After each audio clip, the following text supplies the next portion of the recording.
My name's Dariella, and I have worked here at St. Joseph's as a medical interpreter. In January, it'll be 4 years.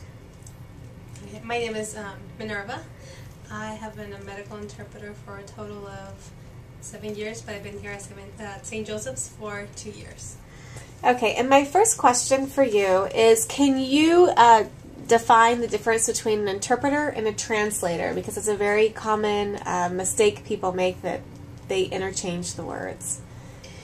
Well, interpreter is interpreting verbal interpretation, verbal communication, and the translator is written documents.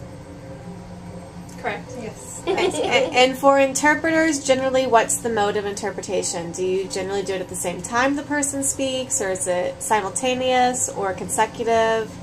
I think in the healthcare field, the most common method is continuous, and you will see simultaneous mostly during press conferences or family conferences, or also in the legal field. So you find yourself doing mostly consecutive? Yeah. Yes. The other question I have for you, why is it important to be a certified interpreter? Many people, including doctors, ask, why can't I use a family member that speaks Spanish, or maybe a staff member that speaks Spanish? Well, family members are always going to, of course, be biased. Family members are always going to have an emotional attachment and an emotional loyalty to their family member that, you know, is currently receiving the medical treatment. So there's many reasons. The most important one, I think, is they're not going to relay the correct information precisely in the way that the doctor is relaying that information to the patient. I think that's one of the things. And you think that's because of lack of vocabulary, or it's because of they're going to filter the information? Both. And especially lack of medical vocabulary. Because, you know, even though we are medical interpreters, we're not medical experts. You know, neither of us went to medical school. And so, you know, as much knowledge as we do have in the medical field from interpreting, that's probably more than, you know, the family members who are probably not around the medical environment at all. I think also, like the healthcare providers, the doctors, the nurses, the social workers, they need to know that we have been tested and certified by this organization to convert that information accurately, and that whatever they are trying to tell the patients and the families is being interpreted the way it's supposed to be, versus a stranger, like a family member. You don't know how much Spanish and English they really know, like, to convert the message accurately. And I've been present for, you know, when the providers call you, and then for some reason the family has already started interpreting, and, you know, you do hear that the information is not being told correctly, or at least not the way that it should be. Especially if they use a younger person, which is something that should never happen. And you both grew up speaking Spanish. Yes. So did you still have to learn a lot of medical terminology, even though you were both fluent in Spanish before you started this profession? Oh, most definitely, because most of us know, like, basic body parts, but especially here at St. Joseph's, being that we have most specialties, you go into detail about the cardiovascular system, the brain with Barrow's Neurological Institute being here, and all the subspecialties that require you to know blood vessels and small body parts that you probably never heard of before. One thing that I have absolutely noticed as far as medical interpreting is not just the English to Spanish, but doctors speak in abbreviations. Everything is, you know, a CVC, and get a CT and the MRI, and, you know, a DVT with whatever.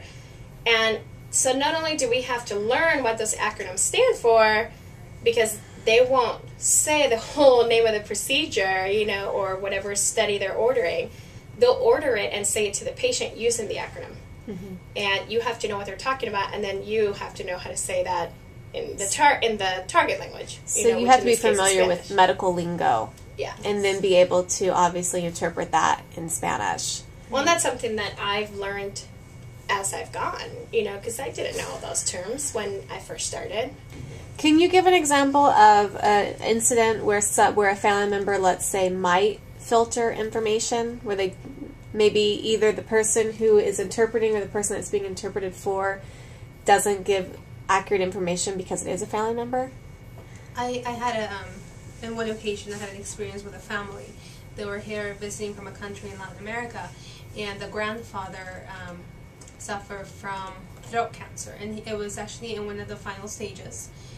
His prognosis was not the best, and the family never told them that he had cancer. They just told him that he was having problems with his esophagus, and and the trachea. He was aspirating. That's why he was unable to eat, because it had gotten to the point where he wasn't able to swallow. And until they finally called me to interpret, they asked the family to please step out, and they made him part of his medical decisions, and presented all the information of what was going on. And it wasn't until now that this patient knew everything that was happening, why he was feeling sick, because if they should have continued to use the family as the interpreter, he would have never known what was going on with him. Which I think kind of ties to the fact that that is a very, very cultural thing. Yes. To not give, the certain family members of a certain age the exact information as to what's going on with them. So you find that a lot with your Spanish-speaking patients from other countries, that they don't always give the complete information to the patient. If the family feels that that's in the patient's best interest, they keep that information. Yes. As a way to protect them. But and I have an example of that too, where they weren't protecting the person, which is why it's important to have interpreters there. I had an older lady, she was probably in her late 70s, maybe early 80s, that was here to have some kind of biopsy done. And she was very scared to have it done, and you could tell she didn't want to do it.